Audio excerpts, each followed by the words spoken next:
बिस्मिल्लाहिर्रहमानिर्रहीम अस्सलाम वालेकुम। पाकिस्तान के तमाम सेंटर के अंदर 13 नवंबर को PMA 155 लॉन्ग कोर्स का जितना भी एकेडमिक आया है इस वीडियो के अंदर हम डिस्प्ले करने जा रहे हैं।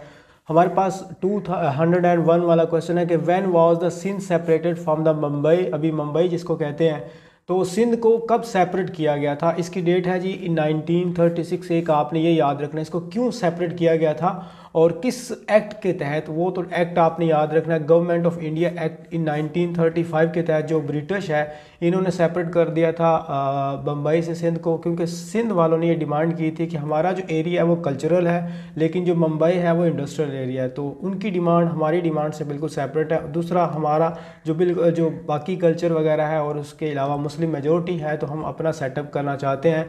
तो गवर्नमेंट ऑफ इंडिया जो है वो ऑटोनोमी की जो है ना वो इजाज़त देता है, सेपरेशन की, एक आज़ाद एक अलग रियासत बना सकते हो उसका पूरा सेटअप। तो उन्होंने फिर इसको सेपरेट कर दिया था, फिर बाद में ये पाकिस्तान के अंदर इंक्लूड हो गया। और हमारे पास जी मोनालिसा वाज पेंटेड बाय। अब आपने ये नाम काफ़ी दफ़ा सुना होगा और ये जो उनकी पेंटिंग है उसके बारे में भी, लेकिन इसके शायद आपको कुछ चीज़ों के बारे में ना पता हो कि मोनालिसा कौन थी, उनकी पेंटिंग क्यों फेमस है, वो अभी मैं आपको बता देता हूँ। थोड़ी इंटरेस्टिंग स्टोरी है। एक तो आप याद रखें कि इसको पेंट करने वाले का नाम लियोनार्डो दा विंसी था और ये एक इटालियन था। एक बात आपने ज़हन में रखनी है, ये कौन था, ये एक इटली से बिलोंग करता था और वहाँ का सबसे फेमस पेंटर इटली का जो लियोनार्डो दा विंसी था उसने पेंट किया था 1503 और 1519 के दरमियान में। अब इसके अंदर ये है कि मोनालिसा कोई इतनी फेमस कोई एक्ट्रेस या कोई इस तरह की पर्सनैलिटी नहीं थी। एक मर्चेंट था जिसका नाम फ्रांसिस्को था, उसकी ये जो है ना वो वाइफ थी। लेकिन इसकी फेमस होने की वजह ये था कि ये जो इटली का सबसे मशहूर जो फेमस पेंटर था उसने इसको पेंट किया था। और उस दौर के अंदर जो हाई फाई जो सुपर तरह के जो कलर ग्रेडिंग होती है, जो मतलब महंगी तरीन जो चीज़ होती है, उसने अपना एक आउट क्लास वर्क ये डिपिक्ट किया था। इस पेंटिंग के ऊपर उसने अपना सारा कुछ लगाया था और इसकी वजह शोहरत दो वजह से है। एक वजह यह है कि इसकी मिस्टीरियस स्माइल, हर मिस्टीरियस स्माइल, और उसके बारे में फेमस ये है कि अगर आप इस पिक्चर को डिफरेंट एंगल से देखेंगे तो आपको लगेगा कि शी इज़ स्माइलिंग, तो स्माइल वाला फेस नज़र आएगा। लेकिन कुछ और एंगल से देखेंगे तो आपको लगेगा she has a very serious face, तो इसका फेस काफ़ी सीरियस है। एक तो ये वजह थी। दूसरी वजह ये थी कि 1911 के अंदर क्या हुआ, इसको चोरी कर लिया जाता है। काफ़ी हंगामा हुआ। चोरी क्यों किया जाता है ये मैंने आपको बताया, ये इटली से बिलोंग करता था, ये भी इटली में थी। तो जब इटली से विंसी जो है जब फ्रांस के अंदर आता है तो ये अपनी पेंटिंग साथ ले आता है। तो फ्रांस वाले इस पेंटिंग को बहुत अच्छा उनको मतलब काफ़ी ज़्यादा रिस्पेक्ट देते हैं इस पेंटिंग को, और ये रॉयल फैमिली के अंदर इंक्लूड हो जाती है। तो एक म्यूज़ियम होता है पेरिस के अंदर, उसमें इसको रखा जाता है फ्रांस के अंदर। लेकिन वहाँ पर एक वर्कर होता है जो कि इटली से बिलोंग करता है और वो कहता है कि ये पेंटिंग इटली वाले ने पेंट की है, विंसी ने, वो इटली से था, ये औरत भी इटली की है, तो ये इटली की ही जो है मलकियत होनी चाहिए। तो वो इसको चुरा लेता है 1911 के अंदर और 2 साल तक इसको छुपा के रखता है। बहुत ज़्यादा मतलब ये हाईलाइट हो जाता है ये इशू, और 2 साल बाद वो किसी और को बेचने लगता है, इटली वाले को, किसी म्यूज़ियम को, डीलर को, और काफ़ी महंगी सेल होने लगती है। लेकिन फ्रांस वाले पकड़ लेते हैं और फिर ये इसको एक्वायर कर लेते हैं। अब इटली वाले इनसे ये डिमांड करते हैं और फ्रांस वाले, क्योंकि वो विंसी खुद लेके आया था पेंटर, तो वो फिर अभी फ्रांस के अंदर ये इसकी पेंटिंग मौजूद है। मिलियंस विजिटर्स टूरिस्ट इसको देखने के लिए आते हैं। तो ये थोड़ी बहुत मैं आपको बताना चाह रहा था। मिस्टीरियस स्माइल की वजह से फेमस है, रियलिस्टिक पेंटिंग है उसकी वजह से, कलर ग्रेडिंग की वजह से फेमस है, और फेमस थी ये इन 1911 के अंदर चोरी कर ली गई थी। उसके बाद ही हमारे पास जैसे एक और चीज़ मैं आपको बताना थोड़ा सा ऐसे मतलब ऐड कर दूं किसी चीज़, एक चीज़ वो ये है कि वो KGF पार्ट 1 के अंदर जैसे कहता है कि powerful people come from powerful places. फिर सेकंड पार्ट के अंदर आता है कि but history was wrong, powerful people make the places powerful. तो अब पेंटिंग की वजह शोहरत सिर्फ इस बंदे की वजह से थी कि उसको मशहूर पेंटर ने पेंट किया था। औरत कोई भी हो सकती थी, उसकी अपनी इमेजिनेशन भी हो सकती थी।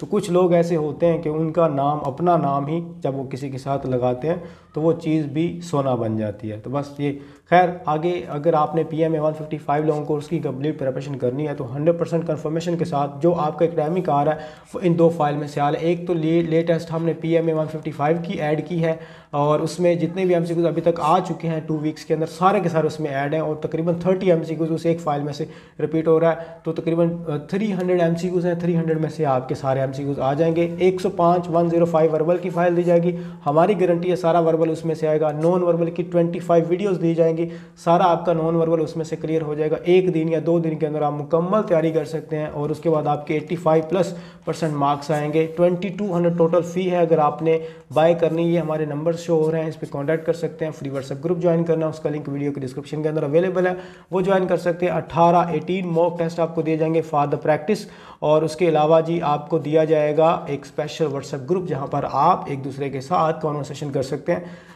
2203 the cube root of 4। Cube root का आपको पता है जी, किसी की भी पावर के अंदर 3 लिखना, उसको 3 टाइम्स मतलब सेल्फ मल्टीप्लिकेशन जिसको कहते हैं।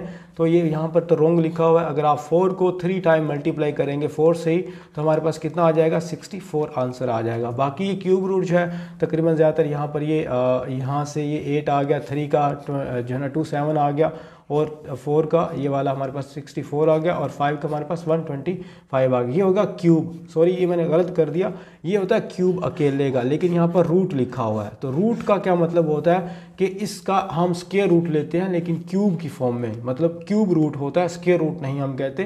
तो 4 का जब आप लेंगे तो यहाँ पर ये लिखा हुआ है, ये आंसर है 1.5, लेकिन ये हमें ये ऐसा बताया गया कि क्यूब रूट ऑफ द 5 ये आंसर क्वेश्चन आया था। तो शायद मेरे अंदाजे से तो क्यूब आया होगा, 64 इसका आंसर होगा, लेकिन रूट लगा हुआ है तो फिर हम उसका रूट लेंगे, क्यूब रूट लेंगे तो 1.5 ये बिल्कुल ठीक लिखा हुआ है, क्यूब रूट था, मैं अकेले क्यूब का लगा रहा हूँ।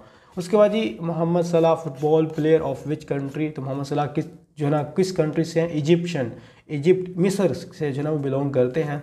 Who was Britain's first prime minister. तो ये हमारे पास थे रॉबर्ट वॉलपोल और फर्स्ट जो वुमन थी प्रेसिडेंट ऑफ द इंग्लैंड वो थी ब्रॉन्स मार्गरेट थैचर। उसके बाद ये the teacher will explain the lesson tomorrow, ये हमारे पास एक्टिव वाइज पैसिव वाइज आते हैं। The lesson will be explain by the teacher tomorrow, आपको एक्टिव वाइज पैसिव वाइज थोड़े बहुत आप जो है वो रिपीट करके जाइएगा। और 7 वाला क्वेश्चन है the second constitution assembly of Pakistan was created on, कब जो है ना वो हमारे पास बनी, तो इन 1955 के अंदर। अब कॉन्स्टिट्यूशन जो असेंबली होती है उसका काम ये होता है कि वो कोई भी कॉन्स्टिट्यूशन वगैरह बनाते हैं। तो इन्होंने क्या किया था, इन 1956 के अंदर फिर हमारा जो है फर्स्ट कॉन्स्टिट्यूशन बना और इन 1958 के अंदर फिर इसको ख़त्म कर दिया जाता है बाय जनरल सिकंदर मिर्ज़ा। और उसके बाद एक और जो फर्स्ट हमारी कॉन्स्टिट्यूशन असेंबली बनी थी वो इन 1947 के अंदर बनी थी, फर्स्ट वाली। और इसने क्या किया था, इसने एक काम किया था ऑब्जेक्टिव रेजोल्यूशन, जो कि 1949 के अंदर ऑब्जेक्टिव रेजोल्यूशन पास की गई थी, वो इसी जो है ना हमारे पास कॉन्स्टिट्यूशन असेंबली ने पास की थी। और इसके अलावा इसको कब रिजोल्व किया गया था, कब इसको ख़त्म किया गया था, इन 1954 के अंदर जो हमारी फ़र्स्ट कॉन्स्टिट्यूशन असेंबली है उसको डिज़ोल्व कर दिया गया था जनरल गुलाम मोहम्मद के थ्रू। ठीक है, जनरल गुलाम मोहम्मद उन्होंने एब्रोगेट किया, फिर सिकंदर मिर्ज़ा ने, फिर ऐसे कॉन्स्टिट्यूशन असेंबलीज बनती रहीं और हमारे कॉन्स्टिट्यूशन आते रहे। The empty set also known as, mathematics का क्वेश्चन है, null set are the void set. यहाँ पर आपको इस तरह या मेंशन किया जाता है या अकेला इस तरह मेंशन करके आपसे पूछा जा सकता है कि the set denoted by this is called, तो ये हमारे पास नल सेट या वाइड सेट होगा। द फर्स्ट गज़वा ऑफ इस्लाम, तो गज़वा अबवा हुआ था 12th month of the first हिजरा, पहली हिजरी के जो 12वां मंथ, मतलब अभी 1 साल भी नहीं हुआ था। The round table conferences war held in, तो आपको पता है जी हमारी मुस्लिम लीग और ये इंडियन नेशनल कांग्रेस जो थी उनके दरमियान कुछ कॉन्फ्रेंसेस हुई थी जिसमें एक दूसरों ने उन्होंने एक ही नुक्ता पर जो है वो सिग्नेचर करने थे, लेकिन कहीं पर भी इनकी बात आपस में मिली नहीं। तो ये हमारे पास 1932 तक ये होती रही, 1930 तक। फर्स्ट जो हुई थी वो 1931 में हुई थी, सेकंड जो है 1932 में हुई थी, यहाँ पर 1932 और उसके बाद हमारे पास फर्स्ट 1930 के अंदर, फिर 1931, फिर 1932 के अंदर जो है हमारे पास ये कॉन्फ्रेंसेस होती रही हैं। बाकी आप इनके मंथ वगैरह भी वो देख सकते हैं। How many surah are with the name of the prophet, यहाँ पर ये जो क्वेश्चन है वो उल्टा है लेकिन आंसर कुछ और लिखा हुआ है। आप सल्लम की अगर बात करें तो उनके नाम पर एक ही सूरा है, लेकिन अगर हम देखें कि प्रॉफिट्स के नाम पे जो है टोटल तो वो 6 सूराज हैं और उसके अंदर आपके पास आ जाता है प्रॉफिट इब्राहिम के नाम पे सूरा है, सूरा यूनुस है, सूरा यूसुफ है, सूरा हूद है और सूरा मोहम्मद है और सूरा नूह है, हज़रत नूह अलैहिस्सलाम के बारे में। तो ये 6 जो सूरा हैं उनके नाम जो है वो प्रॉफिट्स पे रखे गए। उसके बाद Magna Carta is also known as, तो मैग्ना कार्टा जो है वो द ग्रेट चार्टर इसको कहते हैं। मैग्ना कार्टा तकरीबन 1200 एंड आई थिंक सो कोई 12 में या 10 में इस तरह कोई डेट है, 1200 में पास किया गया और ये एक तरह का लॉ बनाया गया था जो फर्स्ट टाइम उसने ये कहा था कि there is no absolute power in the kingship. Kingdom में जो किंग होता है उसके पास एब्सोल्यूट पावर नहीं होगी कि वो जो चाहे कर सकता है, तो उसके लिए भी कोई एक पूरा एक लॉ बनाया जाएगा जो उसको लिमिटाइज करेगा, जो उसके लिमिटेड डिसाइड करेगा। फिर इस कॉन्स्टिट्यूशन ने, इस लॉ ने फर्स्ट टाइम वुमन जो ह्यूमन राइट्स है उसकी बात की। पहले जो सज़ाएं दी जाती थी वो बिल्कुल इंसानियत से परे होती थी। मिसाल के तौर पर ज़िंदा जला देना, कील ठोंकना वहाँ पर सर के अंदर, इस तरह की सज़ाएं दी जाती थी। तो फिर इसने बात की थी मैग्ना कार्टा ने, जो ग्रे चार्टर लिखा था गया था, इसमें सारा फिर ह्यूमन राइट्स की बात की गई। उसके बाद फिर यूएसए ने जो कॉन्स्टिट्यूशंस बनाए अपने, बाकी जो यूनान वगैरह के अंदर ये सारी चीज़ें बनी एथेंस के अंदर, फिर उस चार्टर के अंदर उन्होंने वो चीज़ें भी जो है उसको देख के ये फिर कॉन्स्टिट्यूशंस बने। और इसी तरह किंग की जो पावर है उसको भी इन्होंने जो है मार्जिनलाइज्ड किया।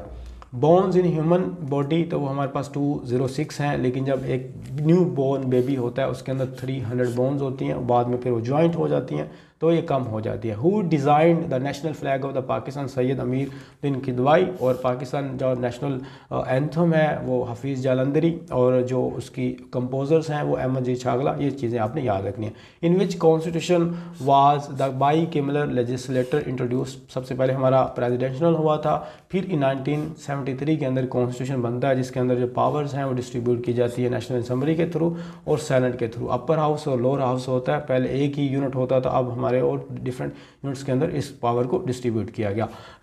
यहाँ पर to your question I am not sure of the answer, यहाँ बाय रिगार्ड आ गया, ठीक है, बाय रिगार्ड पूछा जाएगा, विद रिगार्ड आएगा, कौन सा जो है ना विद ड्यू जो भी है, यहाँ पर with regard your to your request यहाँ पर चले, या ये रिगार्ड लगा ले, with regard to your question I am not sure of the answer. Age of the prophet when his mother died, तो आप वसल्लम की जो उम्र थी वो 6 ईयर के थे, और आपके जो फादर और मदर आप सब जानते हैं उनके नाम। और पाकिस्तान क्रिकेट लीग जो है उनका नेम है क्या, PSL उसको कहते हैं, और PSL जो है उसको कहा जाता है पाकिस्तान सुपर लीग। और Pakistan super league PSL is the highest level of the domestic T20 world cup, T20 cricket in the Pakistan. Formula for the gold, तो वो हमारे पास AU, हम इस एलिमेंट को शो करते हैं पीरियोडिक टेबल के अंदर, और सिल्वर को AG से, उसके बाद हमारे पास आयरन को FE से, और कॉपर को CU से, ये आपने इनके कुछ, और मरकरी को HG से हम डिनोट करते हैं। और उसके बाद can you help me with this, he asked, ये डायरेक्ट इनडायरेक्ट के बारे में पूछा गया, तो he asked if he I could help him with that. Indirect speech और डायरेक्ट स्पीच में भी अभी आ गया, तो एक्टिव स्पेसिफाई सर ये सारी चीज़ें हैं। तो आप नोट्स वगैरह लाजमी अवेल कीजिएगा कि आपका जो सफ़र है वो आपको थोड़ा बहुत ज़्यादा इजी फील होगा और बड़ा थोड़ा फील होगा, क्योंकि आप 1-2 दिन के अंदर प्रिपरेशन कर लेंगे। उसके बाद फिर आप इंटरव्यू वगैरह की तैयारी कीजिएगा, उसके बारे में भी हम आपको मटेरियल प्रोवाइड करेंगे। फिर हम आपको ISSB के बारे में गाइडलाइंस और उसका मटेरियल प्रोवाइड करेंगे। हमारे साथ जुड़े रहिए, एंगेज रहिए। अल्लाह आप सबको कामयाब करे। मुझे दीजिए इजाज़त। Thank you. अल्लाह हाफिज़।